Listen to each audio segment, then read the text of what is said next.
ঈদ মুবারক বন্ধু। বন্ধু ঈদ মুবারক। কাল্লা বলো ঈদ, ঈদ মুবারক। বন্ধু তোমাকে ঈদ মুবারক। সে মায়ের দাওয়াত দেওয়া হলো তোমাকে, কাল্লা খেয়ে যেও আমাদের ঘরে বন্ধু। ঈদ মুবারক। সাথে নুডলস আছে বন্ধু, ঈদ মুবারক।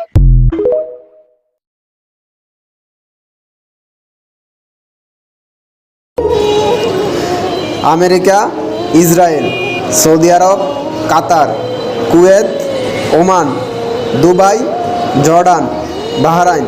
একাই ৯-১০টা দেশের সাথে যুদ্ধ করতে হেডাম লাগে, যেটা ইরানের আছে। ইনশাল্লাহ জয় ইরানেরই হবে।